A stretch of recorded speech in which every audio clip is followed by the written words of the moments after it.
What really happened with your host, Mike Rivero. The history the government hopes you never learn.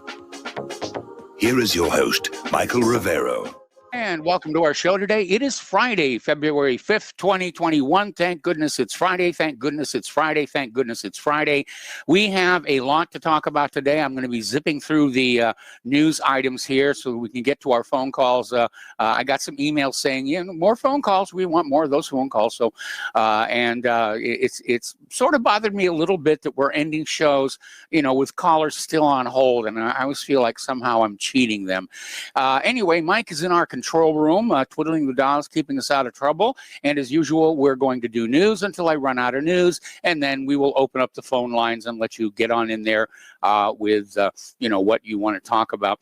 I was talking with Claire earlier today, and you're probably familiar with Jeff Dunham, the ventriloquist, and one of his characters called Walter. And I am coming to the conclusion that Joe Biden and Walter were twins separated at birth. And of course, the only question that remains is whose hand is up the back of Joe Biden's jacket, moving his mouth around here. Anyway, serious news here over at Aussie.com, pointing out that Joe Biden, has a lot of foreign policy challenges ahead of him, more than most incoming presidents typically have to deal with. And unlike many of his predecessors, he's not going to have any kind of a time to take stock of the issues. All the problems are basically piling up on him immediately here.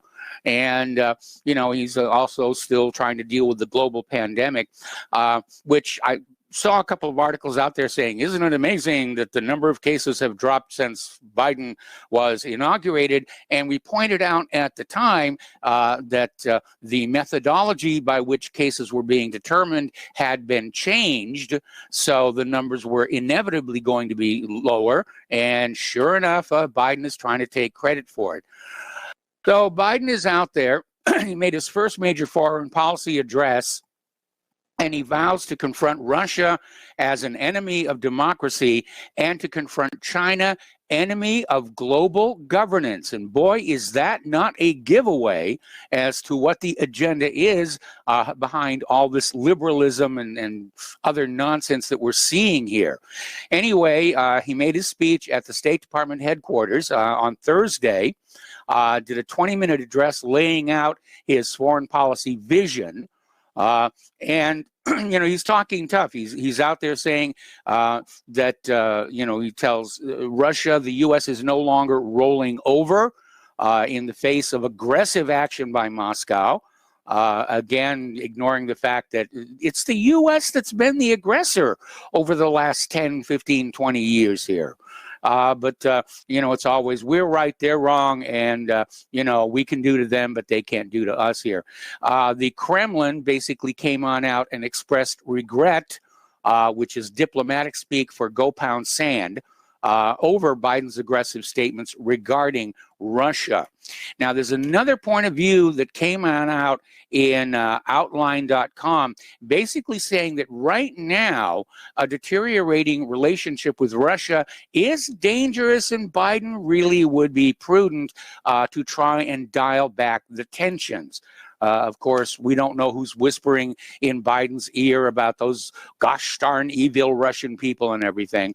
Again, you've got that whole military-industrial complex. The more wars there are, the more of your money they make. Getting on to the upcoming impeachment trial, Ken Starr is out there saying that under the strict letter of the law and the Constitution, the Senate can't actually try former President Trump for anything. He's no longer impeachable because he's no longer in office. We've heard that argument before, which is probably why we have people like Maxine Waters out there saying, we need to convict him of premeditated murder.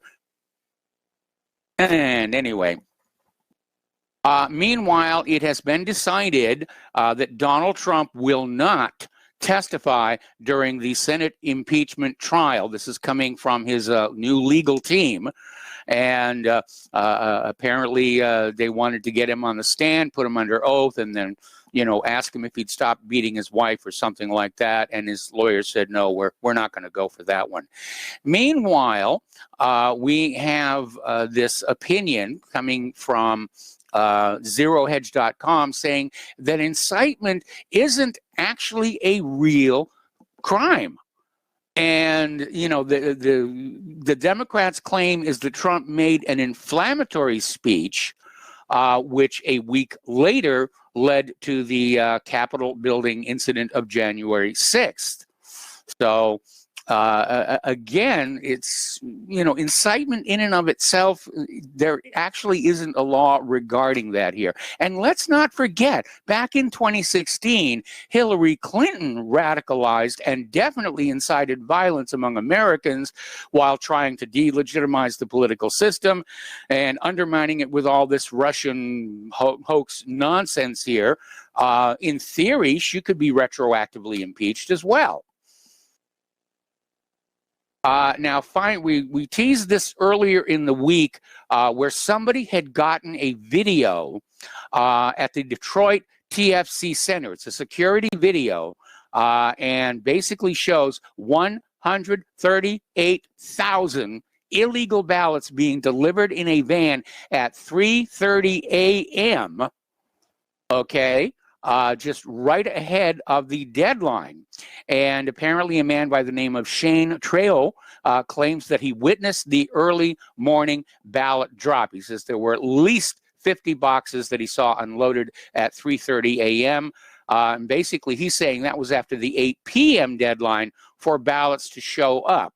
So apparently over at IntelliHub, somebody made a goof, because I saw this story elsewhere, and it also said these ballots were delivered after the deadline for ballots to be presented here.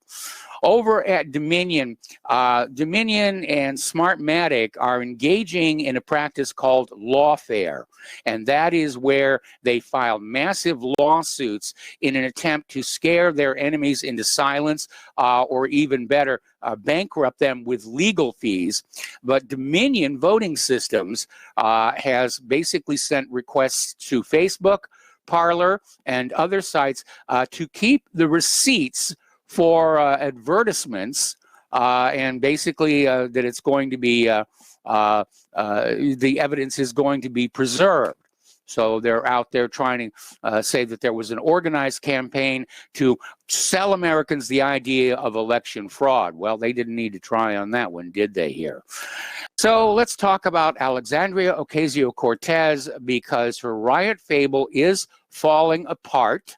And now it's actually beginning to have an impact on the White House, and it's causing political strains here, and she won't back down.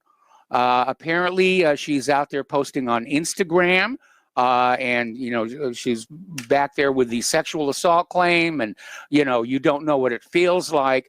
And she apparently made a speech on the House floor last night, basically saying that critics are trying to discredit her and claim she's making a mountain out of a molehill, after it came on out that she wasn't even in the Capitol building when it happened. And then earlier in the week, she came on out and said, well, bombs had been planted around her office building. That, of course, turned out to be a complete fabrication. And, there's an old saying, if at first you don't succeed, try again, then quit. No use looking like an idiot. But Alexandria Ocasio-Cortez basically never heard that. She is back at it again. Now she's trying to compare herself to war veterans to try and get sympathy or whatever. She thinks it's going to help her image after this huge embarrassment. And, you have to wonder about the voters in her district. Is this really the best they could come up with? The former bartender here. Out in California, the recall of Governor Newsom is now unavoidable. Newsom's poll numbers are tanking, and the recall effort has collected more than 1.4 million signatures. And that was the threshold. They're going to still collect signatures in case some of them are challenged, but it is definitely moving ahead. And Governor Newsom may be looking for gainful employment, which in this tough economy, you know, may be kind of bad. It would be interesting to see Governor Newsom, you know, flipping burgers at a fast food restaurant. I think I would actually enjoy that here. Story coming on out of American Thinker about how you know, people who are patriots, people who love freedom, people who are opposed to the authoritarian and tyrannical government that is taking root in our country, they're being labeled as far right extremists. Okay, in order to demonize them and delegitimize them. Oh, you're an extremist.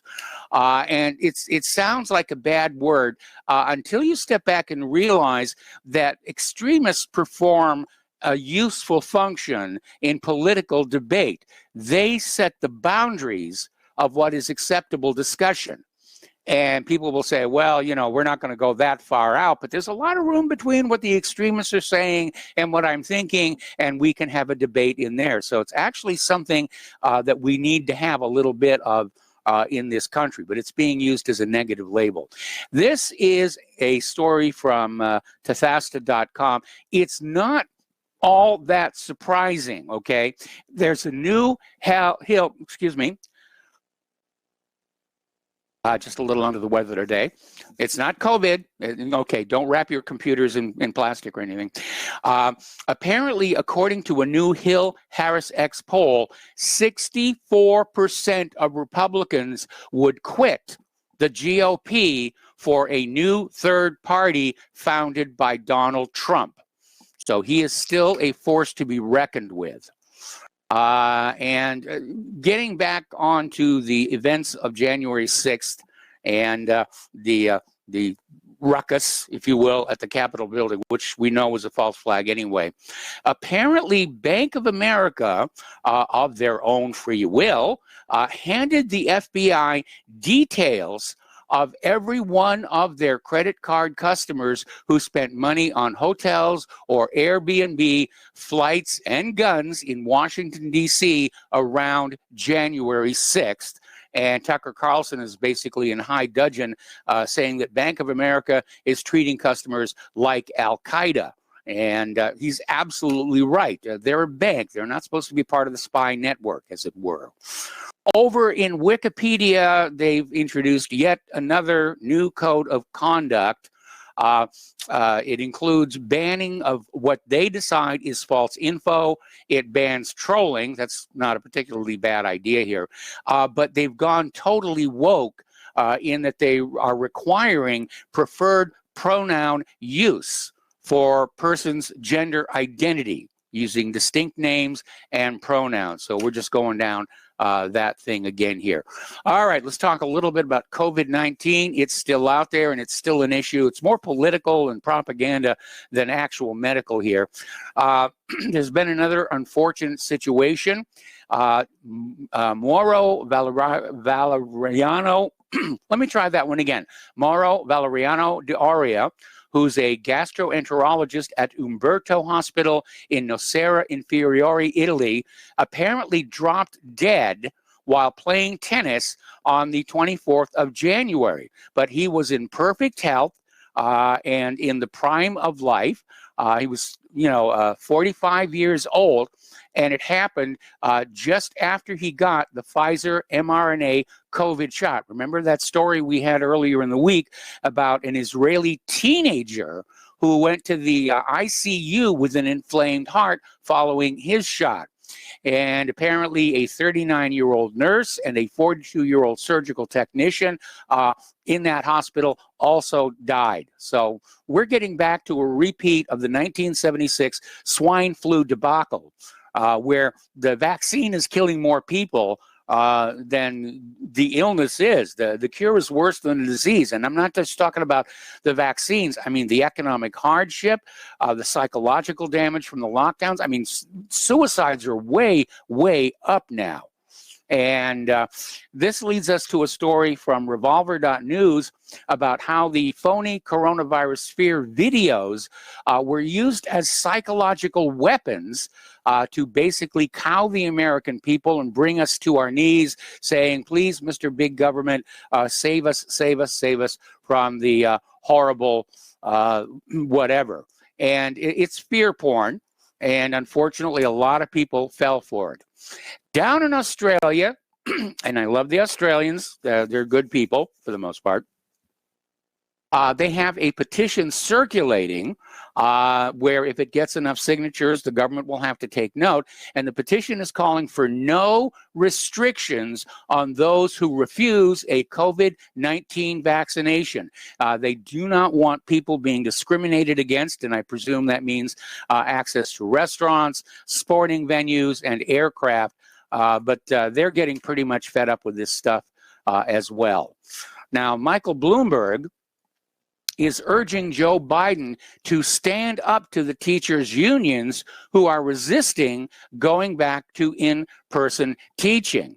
And he says educators need to suck it up. And we are hearing stories now where schools that are reopening are having to hire classroom monitors because the teachers in those classrooms still want to teach from their home. So it's a complex issue, and the teachers' unions are saying, no, we are not letting our people go back into what we have been told is a high-risk environment. Now, earlier in the week, we were talking about a video that surfaced from Florida of some shoppers at a supermarket. They were not wearing masks. Neither were the people working at the store. They were, in other words, living life normally, horror of horrors. And Shepard Smith, described the video as shocking. But as it turns out, Florida is actually doing very well in terms of bringing their COVID under control. They're doing something right.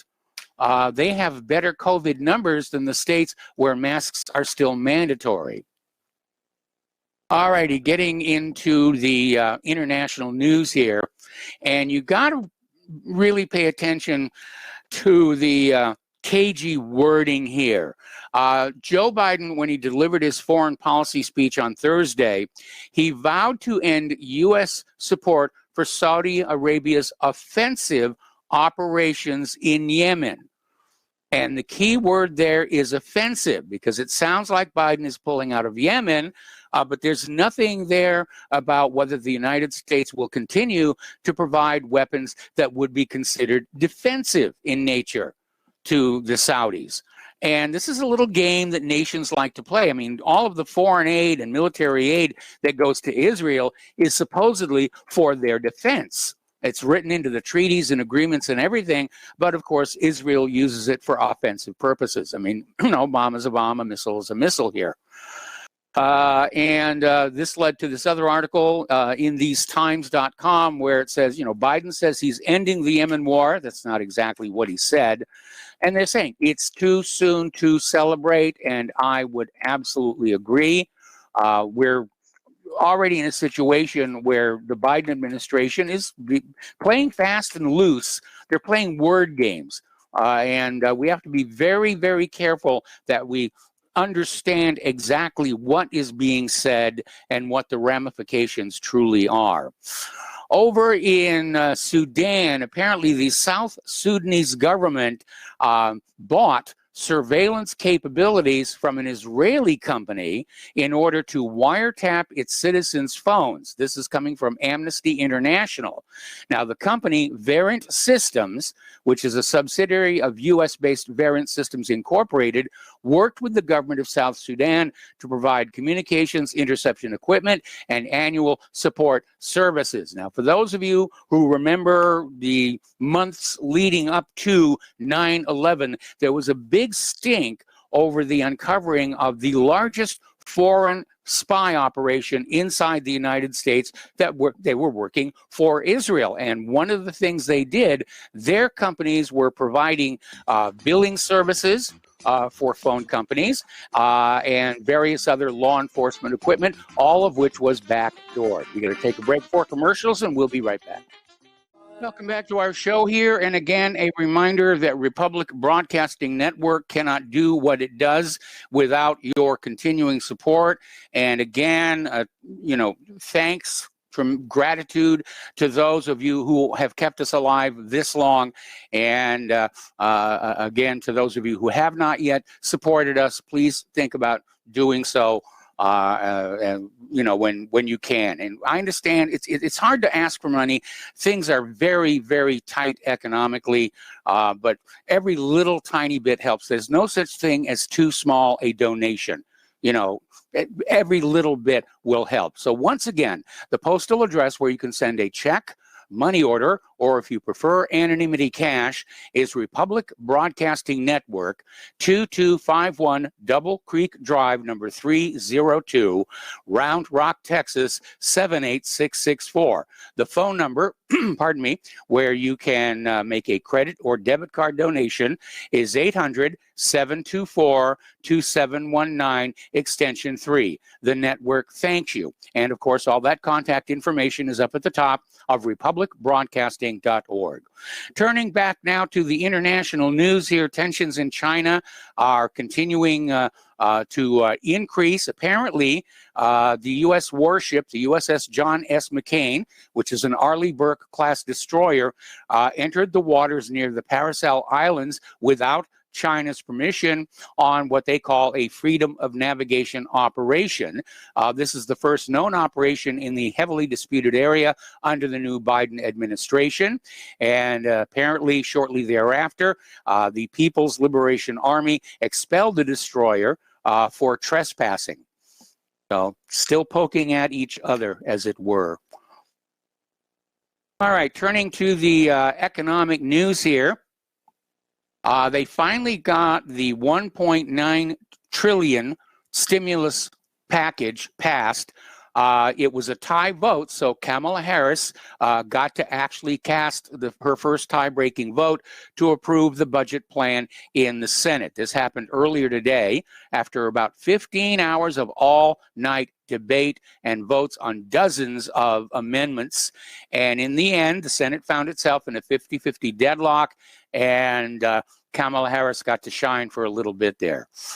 All right, Senator Amy Klobuchar is out today with a plan for how Congress could update antitrust laws to give enforcers better odds and more ammunition for taking on big tech and other industries dominated by a handful of mega corporations. And what this means for those of us in the independent media and for the American media consumer in general, it's going to be much more difficult for gigantic, all-encompassing media monopolies to be created if this passes. And there'll definitely be a lot of opposition to it. All right. Apparently, Joe Biden has withdrawn Judy Shelton's nomination as a member of the Federal Reserve Board. Now, she was under consideration back in November, when a couple of Republicans joined Democrats in opposing the former Trump economic advisor out of concern that her perceived partisanship could imperil the Fed's independence. Well, the Fed really isn't independence. They're kind of in control of both parties here. But apparently Shelton came under fire for controversial views, including an embrace of the gold standard. And I think that was the nail in her coffin right there, because the Federal Reserve does not want any commodity base to the U.S. Federal Reserve note, because if there's a commodity base, then it limits how much of that money they can create out of thin air. And right now, creating money out of thin air is the only thing keeping this economy going. All right, there's a little bit of an analysis. This is from Zero Hedge. Biden has presented a $2 trillion clean energy plan. It's part of this whole Green New Deal that has been part of the liberal agenda for a while now. But it says it may be very expensive for you, the consumer, if the United States follows the mistakes of the European example. That you're going to see gas prices go up at the pump, heating oil go up, and so forth and so on. Over in GameStop land, apparently everybody's looking for somebody to blame for this thing. And apparently this one Redditor who made millions of dollars during the GameStop chaos is already being set up to take the fall. And what they're trying to sell to you, the American people, is it's okay for hedge funds to play these games, but not for ordinary American citizens. The violation of the Equal Protection Clause right there. Now, we all know about pirates. We have pirates mentioned in one of our bump music pieces here. And it turns out right now that piracy is surging in the Gulf of Mexico. And the U.S. has issued a warning. And apparently, according to the United States Office of Naval Intelligence, there was a conflict involving an exchange of gunfire. Of course, our Navy is on the other side of the planet right now. We'll be right back.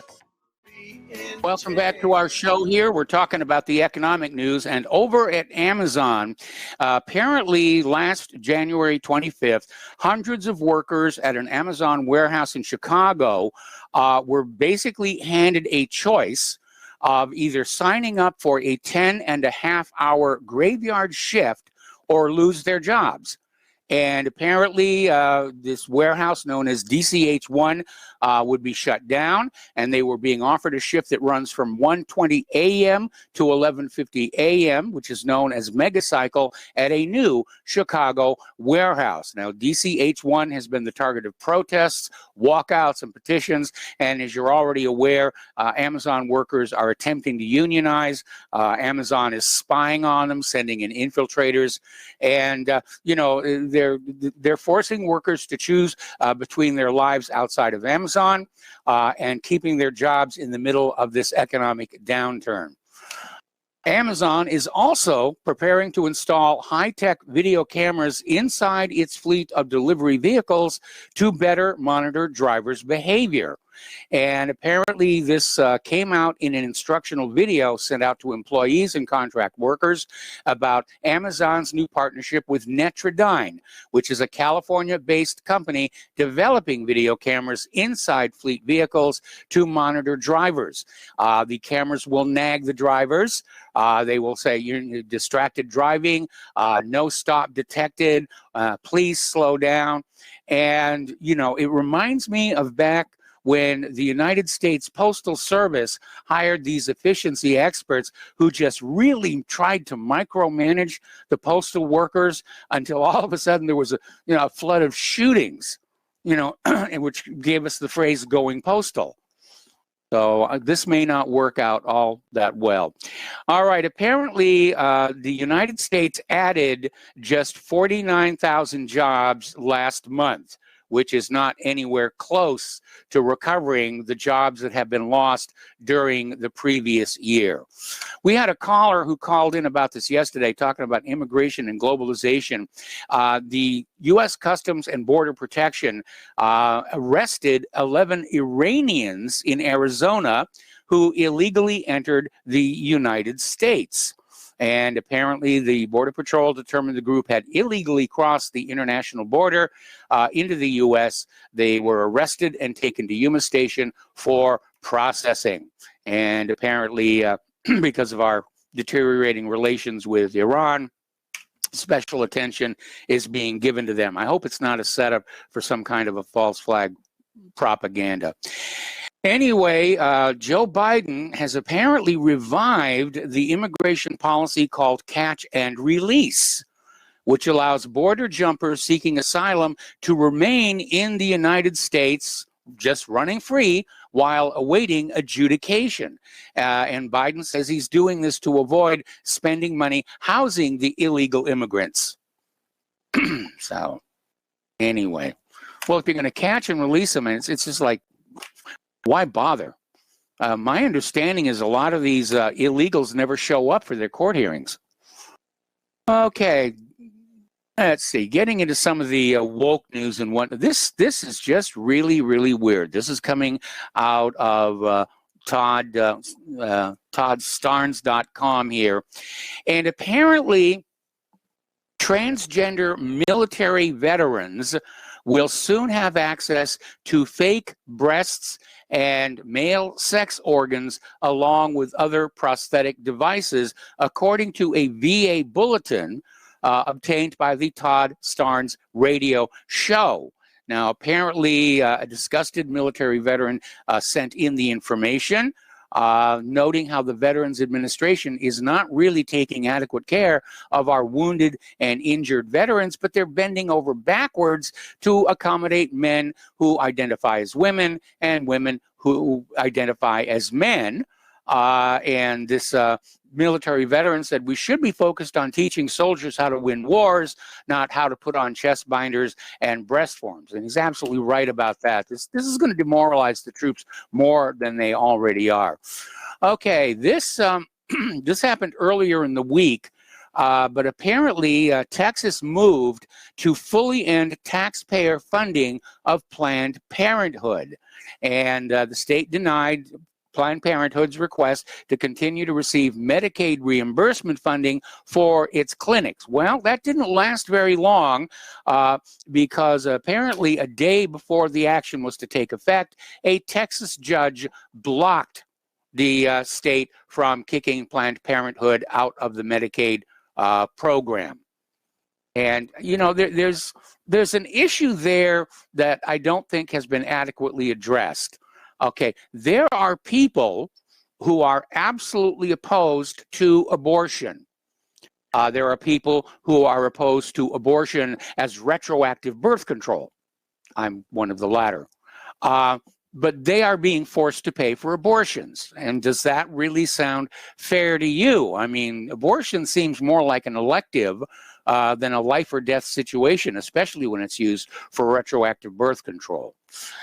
All right, let's get into guns and gun rights here. The ammo shortage is just really getting serious. I was talking with one of the ammo providing companies, and they're saying that they can barely keep inventory in stock. You know, it comes in one door and goes right out the next. The shortage is all over here. You know, of course, the police and the military, they've got all the ammunition they could ever want. There is a new bill in Congress that essentially nullifies the Second Amendment. And this is House Resolution 127. We talked about it before. It was brought to into the House by Sheila Jackson Lee, and it's called the Sabika Sheikh Firearms Licensing and Registration Act. And basically, it does represent an infringement of your rights under the Second Amendment. One of the most onerous things in there is an $800 insurance payment due every year. The idea being that you should have liability insurance in case something bad happens with your gun. Now, I personally think it's a good idea, but I don't think it should be mandatory because I remember what happened when auto insurance became mandatory. Premiums went up, service went down, and the consumer got screwed over here. And at some point, though, this is going to have to go up to a Supreme Court challenge, and assuming that Biden has not, in fact, packed the court, which they're still talking about, it has to be basically brought down as, you know, unconstitutional. All right. Several states are considering becoming Second Amendment sanctuaries, and Missouri is the latest one. They are basically, they just debated 17 hours. House Bill 85, the Second Amendment Preservation Act, proceeded to a closing House floor hearing. And it passed in a 107-43, mostly partisan vote. The measure would nullify federal laws or other actions deemed to infringe on a person's Second Amendment right to bear arms, while claiming not to trespass on federal authority to enforce federal gun laws in Missouri. And basically, it's states are fighting back. They are really trying to fight back, okay? We know the police aren't going to protect us. You know, they're too busy, spying on Trump supporters right now. And everywhere in the country where guns are banned, violence goes up. Look at Chicago. Look at Washington, D.C.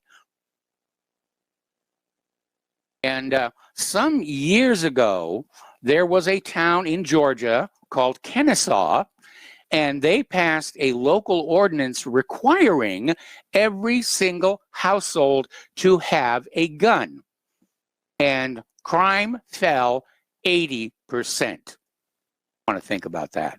Now, there's another little legal wrinkle. Not a lot of people know about this one. It's called the Dick Act of 1902. It's also known as the Efficiency of Militia Bill, H.R. 11654 of June 28, 1902, and it invalidates all so-called gun control laws. And it divided the militia into three distinct and separate entities. There's the organized militia, which some people say that's the National Guard right now, and the unorganized militia and the regular army. Now, the militia encompasses every able-bodied male between the ages of 18 and 45. Sadly, I no longer qualify for that. And all members of the unorganized militia have the absolute personal right and Second Amendment right to keep and bear arms of any type and as many as they can afford to buy. So that law is actually still in effect. And there's another little development here. It's called the Charleston loophole. Now, we've been hearing lately that gun sales are through the roof. And apparently last month set a record for the FBI's background check system. But apparently there is a loophole because if the FBI takes longer than 3 days to complete the background check, the sale will go through. Now, if the FBI later determines the sale shouldn't have gone through, they refer it to the Bureau of Alcohol, Tobacco, and Firearms, right? So there's that little loophole. People are buying guns just because the FBI can't keep up with the paperwork load. Good reason to go out and buy more of them. Righty. Now, over in New Mexico, there is a Democratic state senator that has introduced a bill that will criminalize parents who teach their children how to shoot. And the idea is the bill declares children of the parents are not considered an authorized user. And therefore, that makes it illegal for the parents to teach them how to shoot. Well, I think that is absolutely absurd. Okay, I mean, when I was a kid, gun safety was taught in the public schools. We had shooting clubs. We got free guns from the government left over from World War II in Korea. Now they want to say that parents can't teach their kids gun safety. I mean, that is utterly, utterly ridiculous. In other news here, boy, be a good time to be living in Oregon right now, I guess. They have decriminalized all drugs, including cocaine, heroin, and meth, via Measure 110. Users in possession of the drugs can now opt for rehab rather than go to prison. And Oregon is the first state to pass this type of legislation. And so they're moving from a criminal justice-based approach to a healthcare-based approach. I think it's a very, very smart thing to do, because the more they make drugs illegal, the more they drive the profits up, and the harder the drug criminals will work to keep pouring that stuff into our country, into our schools, and so forth. All righty. Progressives apparently are now unhappy with Denzel Washington. Now, he's a two-time Academy Award-winning actor. He's very good. I'm a huge fan. I like the stuff that he's done out there. And he's done a lot of good work for veterans. He doesn't get a lot of press for it, but he doesn't. But apparently, progressives have decided he's not black enough because he's endorsed police. He's criticized Black Lives Matter. And he's being described as Harrison Ford dipped in chocolate. There is just no making these people happy, so why should we bother trying anymore? This one is just utterly, utterly absurd. It's coming from newspunch.com, and apparently there is a university professor, Katja Gunther, who is claiming that being kind to dogs is racist. This is not The Onion. This is for real. She published a book claiming that white supremacy is to blame for non-white people abusing their animals.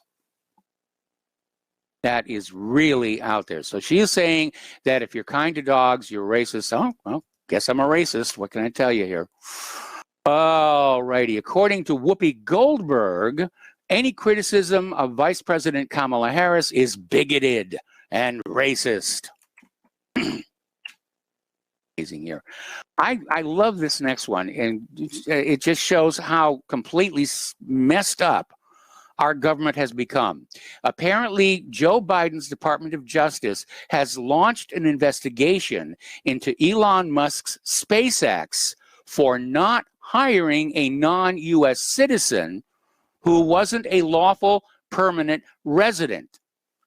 And they're out there saying basically that SpaceX has to start hiring more non-citizens to be inclusive. We have got Americans with degrees in engineering and chemistry and rocketry and computers and stuff who are going without jobs. Shouldn't they really be first in line for an American company?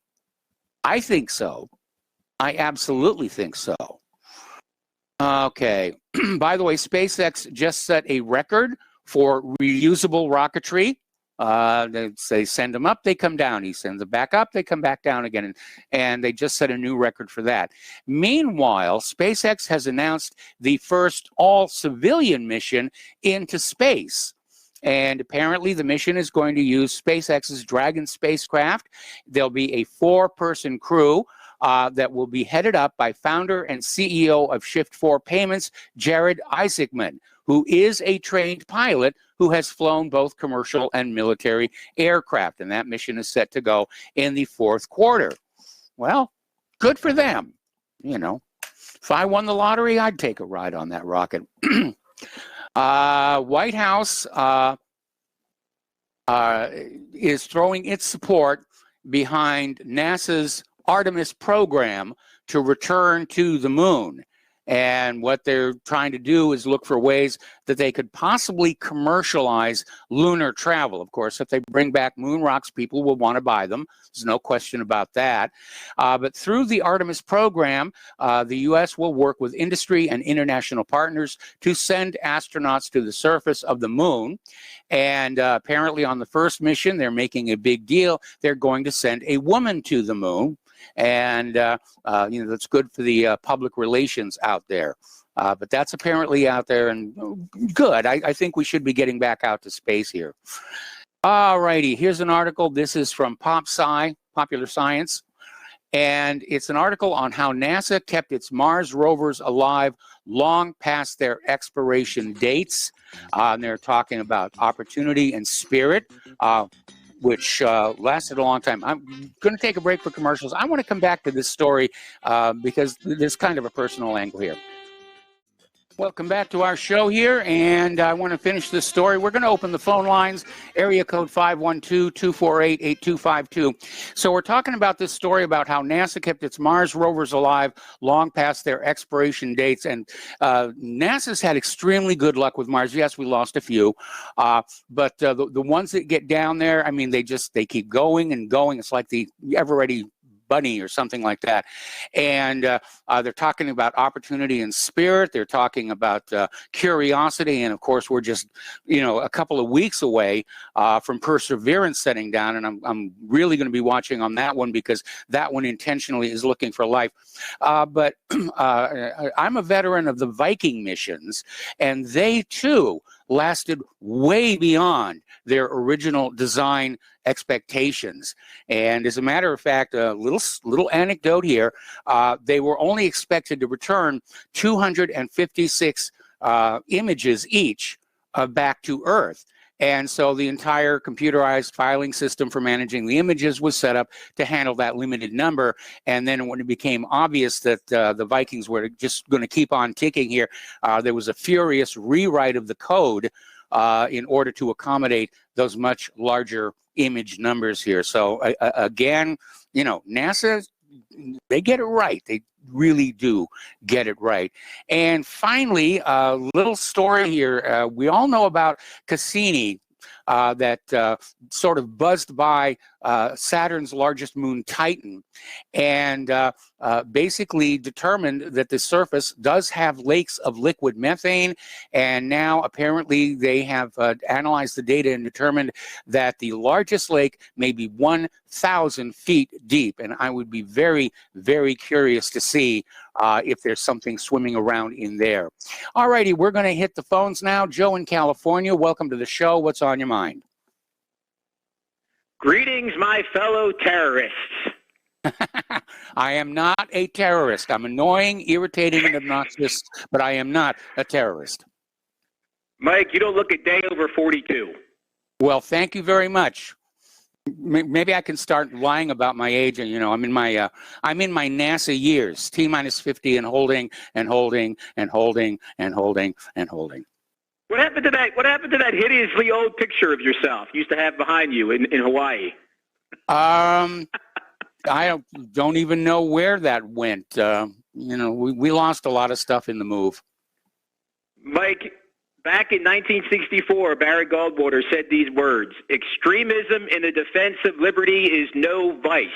Yes, and I remember that. Apply more today than they did back then. Mm-hmm. Just quickly, I have 2 points, and then I'll let the other callers join in. Mike, I'm very encouraged right now. I am really very encouraged with the addition of these transgenders into the military. Just think about it. We're going to have the sexiest army in the world and leave our enemies breathless. I mean, just imagine the Ruskies. Just imagine the Ruskies and the Chinese just fainting out on the battlefield. Well, I imagine them laughing so hard they drop their guns. All right, Joe, stay on the line. Stay on the line. I'm going to put you on hold. We'll be back with hour number 2 of our program after these few words. Welcome back to our show, hour number 2. The phone lines are open, area code 512-248-8252. We're talking with Joe in California. And Joe, what's on your mind? Mike, you know, all joking aside, I just want to get to this Bank of America story with the FBI. This just got me so angry. This is just a clear example of fascism, as Mussolini defined it, the merger of state and corporate power. As a result, I have closed all my accounts this morning with Bank of America. I will not tolerate this kind of activity, and I'll certainly not support it with my own finances. So I urge others to do the same. We have to use our economic power to send a message to these companies. That's all I have. Thank you, Mike. All right. No, I absolutely agree with that. And you're right. It is the classic definition of fascism. And there was another story where apparently acting on data of this nature, the FBI actually raided the home of somebody who happened to be in Washington, D.C. on January 6th, but was nowhere near the Capitol building, wasn't part of the protest. They were there, you know, doing their job. And they still got raided by the FBI on the basis of this information. Okay, we're going to switch now over to Mark in North Carolina. Hello, Mark. Welcome to the show. What's on your mind? Yeah, Mike, a couple of things. Oh, one, I just want to straighten stuff out. Yesterday, Miles called and was talking about, I think, Miles, you need to open your ears a little bit. I do nothing but yell about Biden now, but for me to just scream, you know, without reason makes no sense, because I know the man. I know the man was a dirtbag from the get-go. I never supported him during a primary. I did support Tulsi Gabbard at one time. Okay, and I don't regret that I did. I said Bernie Sanders might be better than Trump at one time, but then once he started opening his mouth on his foreign policy business and his believing Russiagate, I knew that was nonsense. And as far as being a socialist, no, I'm not a socialist, Miles.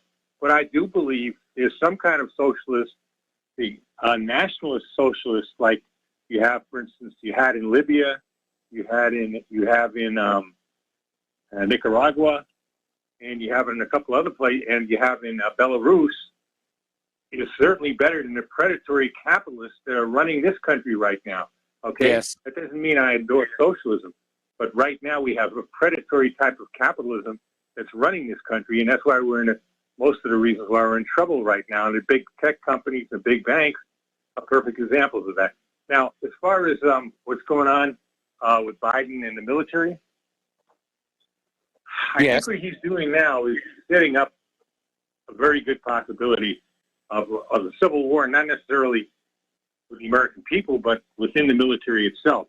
Mm-hmm. He is asking for trouble, what he's doing by purging the military. Mm-hmm. And on top of everything else, he has the gall to be shaking his fist at Russia. You know, it's funny what you just said about Russians laughing. I was listening to Mike Adams earlier this morning, his updates that he has. Yes. You know, Mike Adams is right, the Health Ranger. Yes. And he was saying also, the only thing this actually, they might defeat Russia because the Russians would be so busy laughing, they wouldn't be able to know what to do once they saw what passes for a military that we would send over their way, you know? Yes. That's pretty much true. The same thing with the Chinese, who, by the way, the Chinese are right now trying to push a more macho population because they're worried that their men are becoming too feminized. So Yes. the Chinese and the Russians, you know, and by the way, if I don't buy this stuff that the Chinese are really globalists, I think they're using globalists to push their own agenda, which is basically Chinese domination of the world at some point, you know, that they'll be the most powerful nation in the world. That's what they're probably doing. Don't get me wrong. I don't trust the Chinese. I know they're up to no good. But at the same time, we're making it easy for them because we're weakening this country so badly. Yes. Again, it's just an example of what we're doing to our military. And I think in some ways this might be good. I think we may be pushing the point because I would hate to see the point come when they do have when the establishment do have their robots online, the Terminator type robots online. Yes. Then it could be very difficult. Right now, for them to really push their policies forcibly would be almost impossible because there's nothing to push it with. True. You know, like I said, but maybe it's best to bring it to a head right now because, again, if they ever get those robots online, I don't know how many they have already. You know, when I saw about Boston Dynamics and all that. Yes. When I watched the Terminator movies, we may not be that far away from it, and that is scary. You know, but like I said, they're pushing the envelope. When they start purging the military, I mean, who do they expect to get in there? Well, are they going to go with a draft? Do they think they're going to get away with a draft? You know what really ended the Vietnam War, Mike? A lot of people don't realize this, is the fragging of officers. Yes. You know, fragging means, you know, that they were shooting or grenading, throwing grenades at officers and senior enlisted men for either getting them in too much combat or being too gung-ho, too strict. They were refusing to go out in the field. There actually was not only insubordination, there was actually mutinies. Whole Yes. companies were mutinying and not going out in the field. This is this thing what really brought an end to the draft because they realized they could not, and it brought an end to the Vietnam War because they knew they couldn't deal with that. So what are they trying to do today? I mean, this guy Austin, I think, is a complete idiot. You know what I mean? Yes. I don't even think, he's not only a traitor to this country, but he's also an idiot. If he doesn't realize that himself, having been in the military, but he's the kind of general that probably got ahead, okay, because he had his head stuck up somebody's, where, okay? Yeah, I know. Rear end, Yeah, right? I get it. Yes. He didn't get there on merit. You can take that to the bank. Okay. All right. Most of these criminals don't get where they're going on merit, like I said yesterday, and I can say, Mike, we're in a heap load of trouble. Okay. Yes, we are. No question. This man this clown is totally incompetent. He should not be president. He's not even, he doesn't have 52 cards in this deck anymore. It's so obvious. And he's dangerous. He's dangerous in a lot of respects, including the possibility that this guy could push that button. And you say, it has to be two people, but who knows who the second one would be. Okay? Huh? Yeah, the two-man rule, and hopefully that is still in effect. I mean, I obviously don't hang out in those circles anymore, So, I would be very much afraid of a president who could launch the nuclear weapons all on his own. And imagine, in return, we would get those, what is it, Mach 10, what is it, Mach something speed missiles that the Russians now have? The Zircon travels at Mach 8. Yeah, but I understand. By the way, that's one-third orbital speed. That's just to destroy ships, but they've got something else that can go transatlantic or trans-Pacific. They're also a very, very fast weapon. Yes. Yeah, I forgot what it was called, but, we're in a heap bit of trouble. That's all I can say. If the military does, if there is part of the military that wants to get rid of this guy and take, have some kind of a coup, because there has been a coup already, then hopefully they'll do it quick, because, way too long, it might be too late, really. So that's all I got to say, Mike. You take it easy. Have a nice weekend, all right? All right. Claire, too. Yeah, okay. She just walked past the back door there. Hello to Claire. And she says hello back. And we're going to switch over to Kyle in Berlin. Hello, Kyle. Welcome to the show. What's on your mind? How are we? Okay, you're on the air. Okay, fantastic. You've got some great callers, Mark in North Carolina, Layla in Canada, the poor woman up in the barbaric north. Yeah. Peter, who was the lieutenant colonel. Mm-hmm. And, some fantastic callers, but they keep going on to the Jewish conspiracy. One thing they're missing, in my opinion, is everybody is saying, Mike, it's the Republicans are the good guys, the Democrats are the bad guys. They've got to realize there are two sides of the same sword. Do you know what I mean? Absolutely. They're all bad guys here, but, they try and maintain a point of difference, in order to sell the campaigns for the election. But, what we have here is the Democrats are calling the Republicans fascists, and the Republicans are calling the Democrats communists. And the problem is they're both correct. Indeed. And it's all a play. It's all a ploy. It's all a kind of a fashion statement. And, you've still got the people saying, oh, General Flynn and President Trump are working together, and they're going to, they're really they're going to arrest those people. It's so embarrassing, because what that does is it says to people, let's stay at home and not do anything, Okay. It's terrible. It's terrible. It's absolutely terrible. Many people are saying, well, the Q movement, right? You've heard of that, Mike? Yes. Yes, indeed. So many people are saying, trust in the plan. Trust in the plan. Yeah, well, that's just to get us to sit on our rear ends and not do anything. Indeed. There's no plan whatsoever. Trump... No, there isn't. I keep saying to people, he's part of the game. He's part of the system. No, he's not. He's the number one president. I mean, these people are so lucid. Well, they're grasping for a ray of hope that we're not turning into the new version of the Soviet Union, which, does seem to be what's happening here. Well, indeed. But, the thing is, I've been listening to you for many years. And we need hope.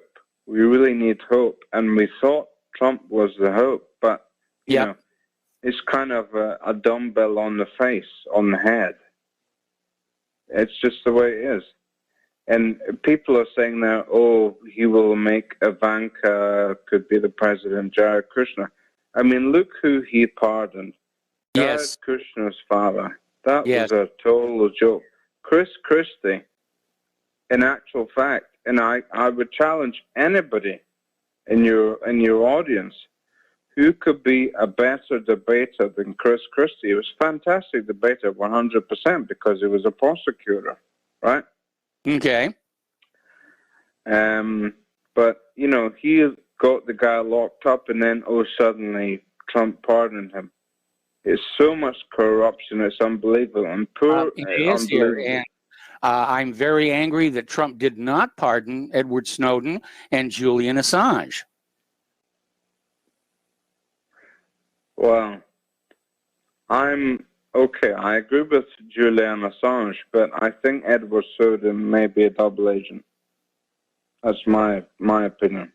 Okay, I wondered about Assange when he first burst onto the media scene, you know, and he got all this press without actually having done anything at that point. But I think he got caught up in circumstances, you know, beyond his control. I think Edward Snowden is the real deal. Because you know, there are people who get involved in these kinds of clandestine activities, and after a while it starts to play on, you know, their sense of morality and ethics. But why are they keeping him alive in Russia if he were the real deal? They would kill him instantly. You mean why the Russians aren't killing him, or the Americans? No, indeed. Why? Look, the Russians and the Americans, this is a faux pas, in my opinion. And my grandfather was a general in the whole issue, and so, etc. Okay. The Russians and the Americans, they work together. And this is the kind of the faux pas they did World War II. going on. Indeed, but you know, the Russians are against the Americans are against the Russians. Look at Afghanistan. Look at Syria. Look at all these areas in the, a Middle East. I'm not sure it's a Middle East strategically. But it's kind of a move your horses back. You know what I mean, Mike? Well, there's a lot of that relationship going on, and again, it's just boosting sales and power and prestige for the military establishment in both countries. Well, by all means, 100%. But regardless of that, I just wanted to say a few more things, if I may. Okay. My favorite callers, Tom in Florida. You know, when I started listening into you, I thought this guy is so irritating, but he's growing on me. Okay.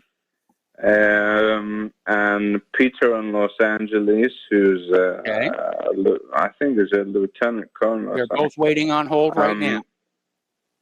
And Layla in Canada, fantastic. I think the main thing is, if you may, because I'm an expat living in Berlin, but I'm Scottish by birth.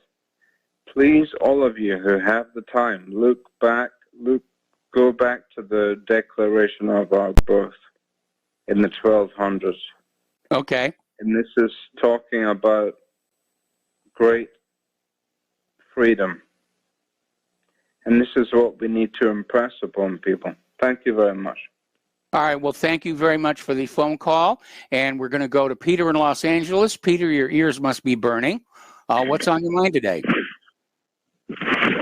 Yeah, hi, Mike. I just wanted to call and sort of reinforce what a couple people have said here, and make a point of my own. The first one is when Joe called up in earlier, Joe from California, when he called in and talked about the Bank of America thing, and talked about his use of a boycott, which is definitely appropriate to do that. Yes, so I agree. We can't have these guys doing what they're doing. Yeah. I'm sorry, Mike. What were you saying? I was agreeing with you. And since, in my opinion, to reinforce what the gentleman from Berlin just said, I believe also that this is the two-party system is a kabuki theater. It's just meant there to make it look like we have a say, Obviously, we don't, and it's the corporations that own everything that really they buy the government. They pay for what we see and what we hear and everything. By the way, the point I wanted to make also was that if the corporations are doing that and it's their goal, and look, by the way, Bank of America is of course a bank. It's a member of the Federal Reserve. We know who controls all that and how they're using this sort of thing. But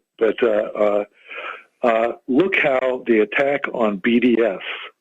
One of the last things, not only is it an Israeli thing, it's a corporate thing. Yes. None of these corporations want the consumers to have any power at all. Yes. And that's the point I want to make. There's an interlock there, just like you're interlocking with the banks turning over information to the feds or the phone companies turning over information to the feds or participating in the bugging and all that that they've been doing for years and years. And I also want to talk about something that Mark said, and that is the efficiency of the military, which he's absolutely right. It's going to be a clown show. It is to a large extent right now. All right. Well, but Peter, I want to point out that. Okay, I'm going to have to put you on hold. Don't hang up. I'll Take be a break brief. for commercials, and we'll be right back. Our show here, and we're talking with Peter in Los Angeles. And Peter, if you want to just continue where you left off, thank you. I was reinforcing what Mark said about the military and what they expect to do when they're telegraphing a message that basically 62% of the population, that make up much more than 62% of the officer corps and the combat arms, by the way, are the white kids, male and female, basically, when they're proclaiming loudly that they don't trust them, that they can't have the identity that everybody else is having. That's a real problem, and it's going to make it what's already a pretty sorry state of affairs for our military much by quantity, much worse. Yeah. And the last thing I want to say is that it seems to be in my lifetime, and I pay pretty close attention to this, and I invite anybody out there who knows anything more maybe than I do about this, or find an example. I don't know of one example of any general officer or flag officer in my lifetime, and I'm 60, I'm your age, that has ever resigned over conscience, has ever pretended their resignation because they disagreed with a policy on principle. Mm-hmm. Now, I've known colonels who have done that, and people below flag and general, but I've never known, and maybe our system doesn't produce people like that. The system, our military system, it's tough when you're looking for obedience and functionality of chain of command to get that. That's what part of the things you're sort of breeding into it. But you still have to have people of conscience that would stand up, and I'm not aware of any, Mike. Well, not within the rank and file of the military, and for decades now, our schools have been teaching obedience. Our students are not being taught to think; they're told to simply, stand up and fight for an opinion that's given to them.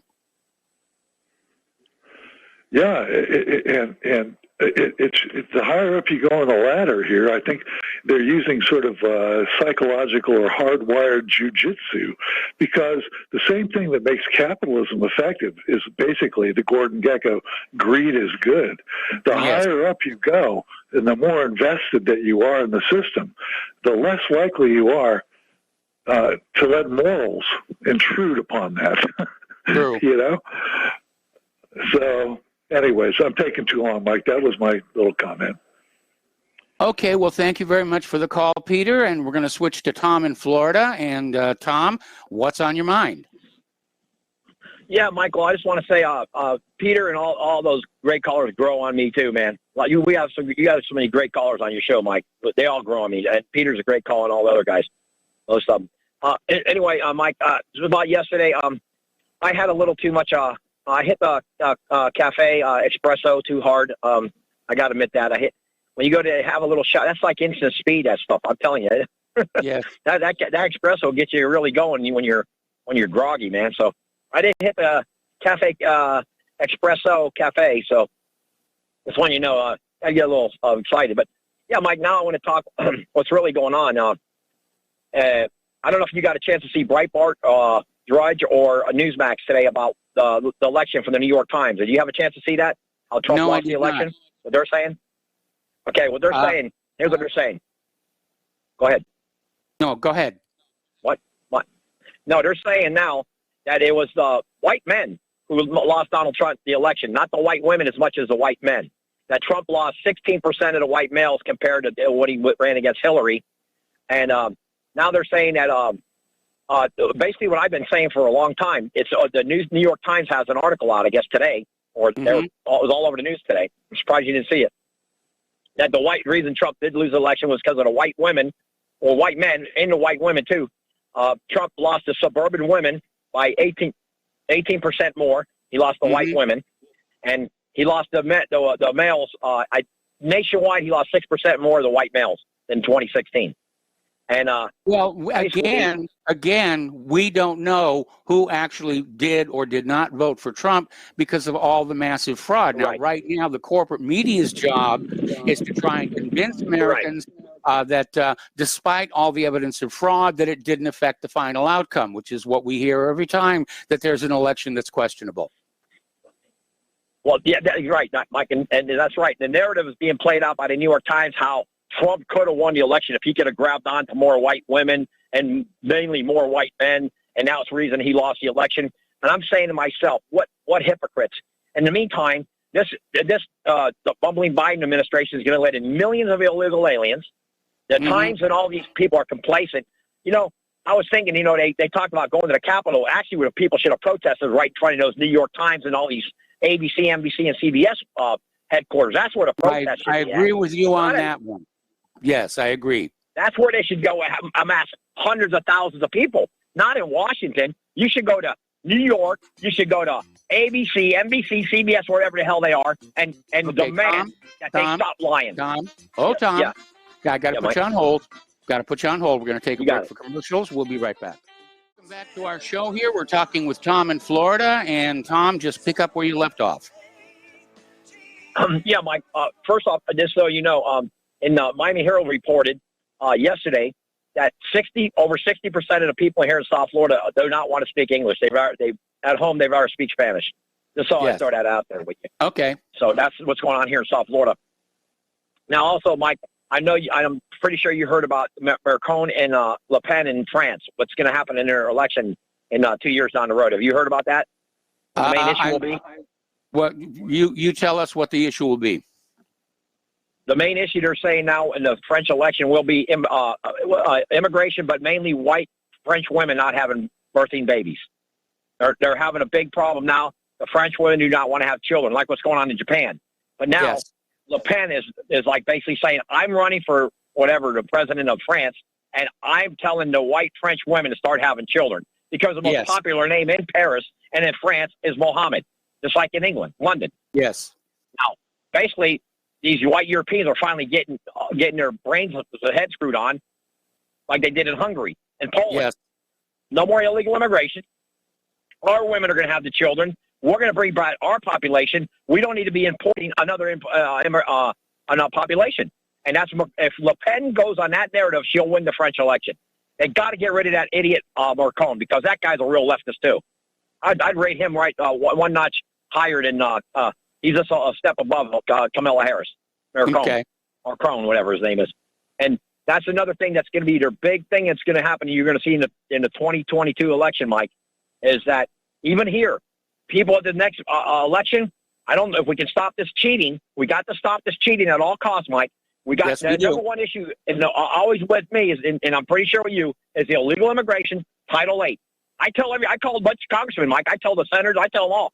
What are you going to look at Title 8? Why aren't these Democrats being arrested for the murders of American citizens, which are angel mothers and fathers? How come these people have not been arrested? Okay, Tom, Tom, I got to intrude here a little bit because, you've been over this ground before, and I'm in agreement with you that immigration is a major problem. I don't rank it as number one, but I've actually gotten emails saying that when you call on in, it's always about the same thing, immigration, and it's the same rant. I even got one email that said when you come on the phone line, they take a 10-minute break. Mike, I disagree with that, Mike, because a lot of people are not bringing up what's going on in France. I don't talk about the same subject. I say what's happening, but like what's going on in France. Look what is going on in France, Mike. They're bringing a whole new group of people. The women in France are not having children like they should. Germany, even England, and even here in the United States, Mike, they're bringing a whole, look, like you said, these people can go south to South America. They got a giant continent down there. Mexico's got more fertile land than the United States, it seems like, from what I hear. And so, people want to brag on me about, I talk about all kinds of stuff. You want to talk about Mars? I can talk about Mars. I think the Europeans should colonize Mars before the Chinese. That's what I think, Mike. I think Mars is a habitable planet. I think we should go to that. We're the first man. We put the first man on the moon. They're still in our technology. Nobody else calls your show tells you about the bamboo curtain that was opened up under tricky Dick Nixon. What in 40 years they have taken over the world, dominant economies. I mean, come on. People want to bash me. I don't talk about immigration. China has become my radio show. China has become a major economic power because they make products for sale, and that's in contrast to the American model, where the money junkies believe that if they take a gob of money and shake it back and forth, it's magically going to grow all by itself, and that actually does not happen. If you're going to prosper a nation's economy, and I mean the entire nation's economy, you've got to have people working at jobs that make products or offer services or grow crops or something. And what we have right now is a system that is plundering the world, including our nation, for the benefit of a very privileged few. Okay, Mike, yeah, absolutely. But Mike, let me ask you, I'll let you go on this. I know you got another caller. What about the $15 minimum wage, Mike? What is that going to do for this country? You think that's going to keep people employed? There's going to be unemployment like you've never seen before. Laying all these people off the gas pipeline, XL. I mean, this is insanity. We got communists already in the Capitol, in the White House, and everywhere else. You got AOC lying her butt off, saying she was scared for her life. Oh, they're going to come in and kill me. What about all the Antifa and BLM killing American citizens? Well, the one guy was, remember the Afro-American gentleman? He got murdered for holding a sign that he supported Trump, Mike? You never heard nothing of crickets. All you hear was crickets from these people. Yes. These leftist communists. So, I don't just I talk about everything, Mike. I'll talk if you want to talk, I won't talk immigration for a month. How's that? I won't. Well, let other people bring it up. Marco does a great job. He does a fantastic job. Tom, okay. If there's something new, about immigration, please bring it up. But the complaints I'm getting is that you seem to get into this sort of rant that you have been down before, and it's taking up time from other callers. And we're just saying, tone it back a little bit. Just tone it back a little. I got you, Mike. I got you. Look, like I said, I think right now what's going on with AOC, Ocasio-Cortez, lying about her feeling threatened, they're going to burn the Capitol down, and they're all going to shoot all the Democrats. Look, all I got to say is BLM was probably mostly involved in this, and Antifa, okay? And yeah, you maybe have some whack jobs, but I guarantee you don't hear nobody calling in about George Soros sponsoring this. My brother was offered $1,800 in Ocala to go protest Trump. My brother told him what they had a bunch of people going around handing out money to go to destroy Trump's rally in 2016, Mike. Yes, I know they did. You know that? Yep. It was in 2016 that they were actually paying $18,000 to make have disturbances at Trump's rallies. Nobody in the media ever talked about that in the leftist communist media. No. Did you? Did you notice the story we did earlier about this tape that surfaced showing the ballots being delivered in Detroit after the deadline, and even with the videotape, the Detroit elections officials don't want to look at the story. It's absolutely shut out. Well, the stolen election, absolutely, Mike. I totally, from the night I watched it, it was so total. I mean, Trump was winning at 12 o'clock at night. At 3 o'clock in the morning, he's losing. It was unbelievable what I saw. At 12 o'clock, they win. Look what Fox News did about Florida, and they were calling Arizona before Florida, Mike. Yeah, I know. That was right there. You knew the whole thing was a rig. the whole thing was fixed. It was, even on Fox News and all these other networks are all on the take. They're all, I don't, you know, like, you know who's running the show. But listen, Yeah, I know. I'll leave it with this thought, Mike. This country, the only reason it is surviving as it is right now, Mike, because we have a Second Amendment. If we didn't have the Second Amendment, I think the country would already been totally communist like Cuba. That's the only reason that this country is still free to a degree, is because of the Second Amendment. Well, they're certainly working on taking that one away, and I'm expecting more false flag mass shootings and, you know, other things to try and, you know, manufacture consent for suspension of the Second Amendment. Absolutely, Mike. Well, I know you got other callers, so I'll let you go, and I'll tone it down for a month on immigration, but after that, I'm going to talk other stuff. But I'm going to tell you, my point is, Mike, the French, they're finally going to wake up, and all the Europeans are going to wake up, and then finally maybe it'll hit here. Now we have to wake up, and we got to start paying our women to have children. We should be giving our American women $40,000 to have children for each kid they're going to have, so we can bring back our cultural identity. Not another cultural identity is coming, you know, from nowhere. It's not. And we're paying for it. Giant continent on here. Exactly. We're paying for it. That's all I got to say, Mike. Have a great show. And all right. Thanks a lot, Tom, here. And yeah, I mean, this goes all the way back, you know, to the 1990s and the so-called feminist revolution, which was out there telling American women, you know, don't be a housewife, don't have children, don't be a mother. You need to have a career. Go on out there and join the workforce. And then, of course, the tax laws were changed, and these women who were not really happy in the workplace found they couldn't actually go back to being mothers and housewives. You know, it was rigged against them, and that's why today in America, you know, most married couples, both of them are working, which is complicated by their having children. And, you know, they're bringing in all these refugees and immigrants, and they're paying their bills. And, you know, and it's all part of that whole globalist agenda to blur the ethnic lines, except it's not going to work. And the reason we know that is because during the heyday of immigration to the United States, you know, when they were coming on over on the ships and the Statue of Liberty and Ellis Island and all of that, these people got into the United States, and the first thing they did is they formed their own little isolated enclaves, Little Italy, Japantown, Chinatown, so forth and so on. Anyway, we're going to go back to the phones here to Miles in Maine. Hello, Miles. Welcome to the show. What's on your mind? Aloha, Michael. Yeah, I think I'm going to have some of Tom's blend for me to understand Mark and the things that he, you know, says. He runs around full circle and then back, you know, walks back his comments. You know, several times he's sang the extols of socialist nations, socialist leaders, socialized medicine. Immigrants, you know, are better citizens perhaps, and letting them in than having us have, because we have, what, 1% maybe of this, if that, I doubt even that, of this transgender population. And all these commentaries he says, and then he walks it back. Well, I don't, you know, Miles said this. The reason Miles says that is because that's what you say. That's what Mark says. He says these things. Miles doesn't say them. Mark says them. Mark says that, you know, letting all these immigrants in is better than having a transgender issue here in the United States at 30, 40, 50 million. It's more productive to have them in here. And I disagree. And, you know, and then Mark has said in the past, you know, like he wound up his comment by saying, well, maybe I don't believe in socialism, maybe national socialism. But my commentary is the same, Michael. Socialism everywhere has failed, period. Yes. Period. So I don't understand what Mark's saying, but he walks around in a circle with these comments and says, I didn't say this and I didn't say that. But, well, you know, national socialism I might agree in. I don't care what form of socialism. None of it's worked, period. That's my commentary to sum it up in a nutshell. And I'm going to have to get a cup of some of Tom's blend to keep up with this backtracking on comments. But, yeah, I can use a little of that myself, especially today. Right.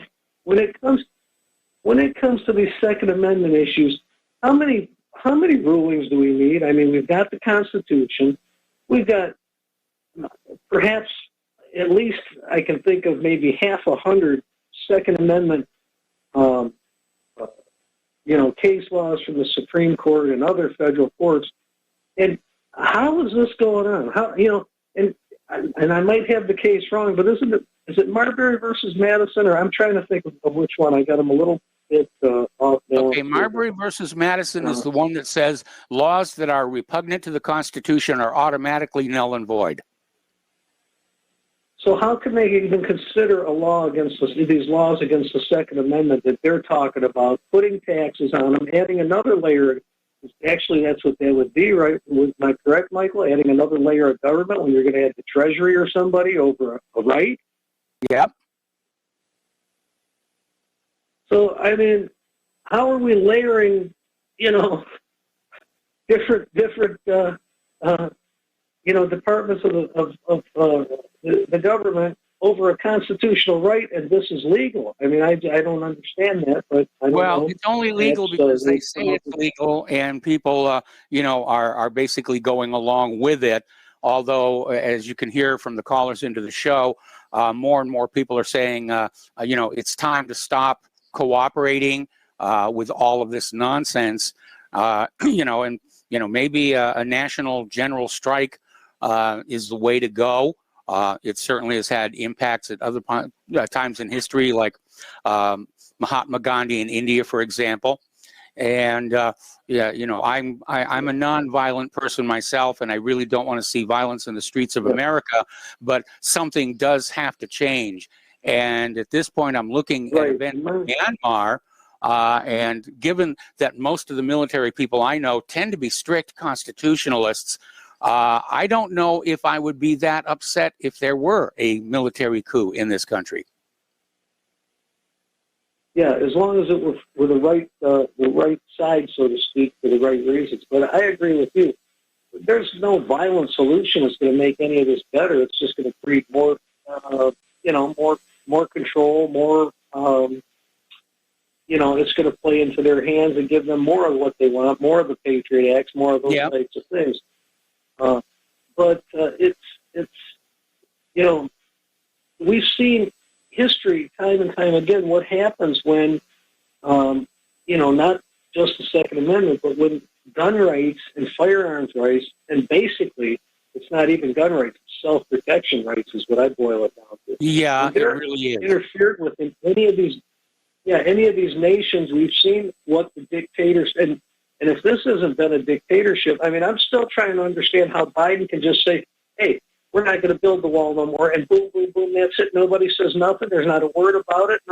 This is crazy. We're going to stop this pipeline, and that's all there's to it. I mean, what the hell? What's going on with that? I mean, we don't have no dialogue about it? Nobody on any other side? No independent? They're not afraid of the voters anymore. They're not afraid of the voters anymore. Yeah. They say when the government's not afraid of the people, but the people are afraid of government. And with that, I'll leave you to an excellent show. Yeah, thank you. Have a good day. All right, thanks an awful lot. We're going to switch to Kelly in Austin. And Kelly, I'm going to have to take you through the commercial break. What's on your mind?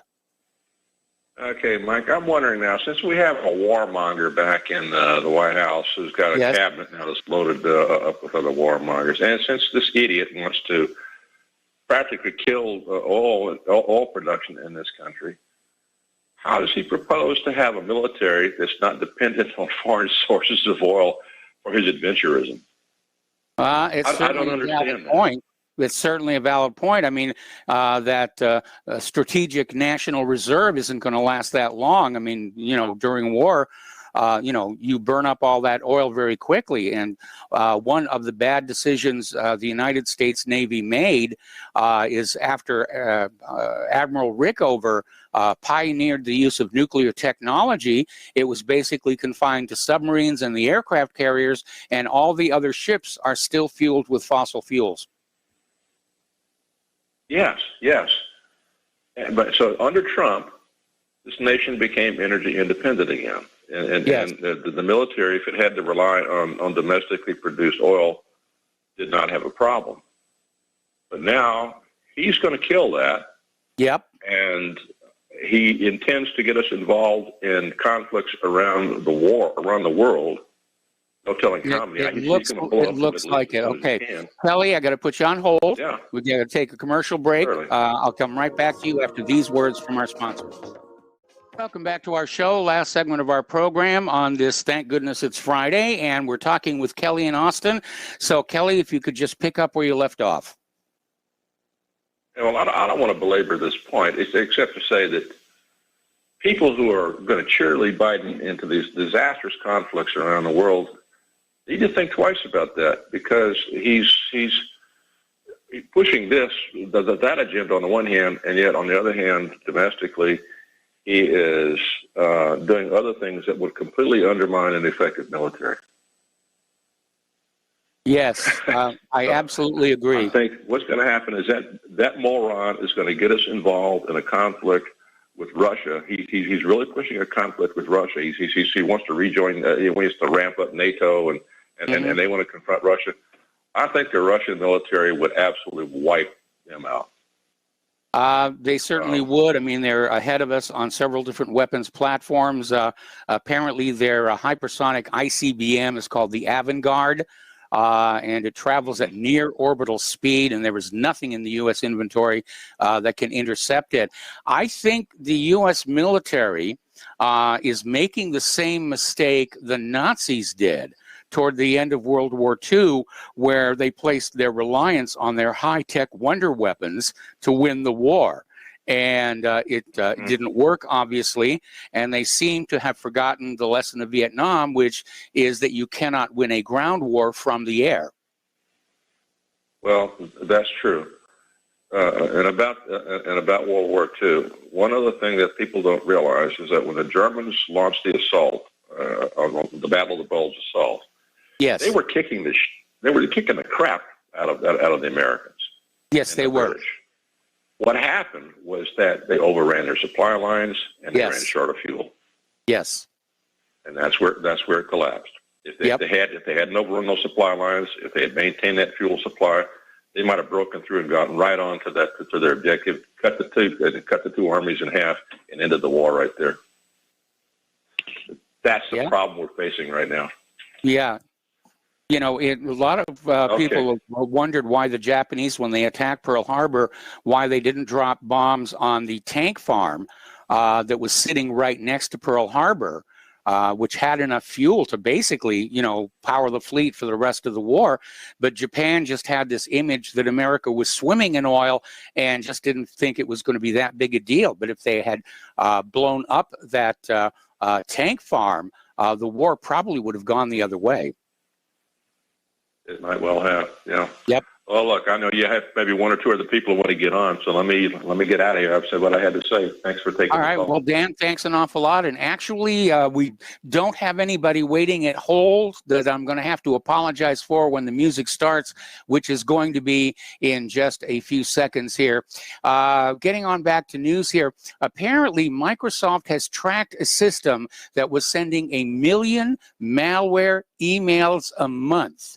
And apparently they discovered it last March and April. It's taken a while to basically find it. It's part of the Dridex banking Trojan system, but has been expanded for other nefarious purposes. I don't know why our government doesn't see computer malware and hacking as a major priority. If I'm elected president, I will make malware my #1 priority. All right, that's the end of the show. Stay tuned for John Stadmiller. I'm sure he's got lots of interesting things to share with you. Spread the word of Republic Broadcasting. Spread the word of whatreallyhappened.com. Please donate. Keep us in this fight for the restoration of the Republic. We'll be back on Monday. Have a good weekend, and aloha, America.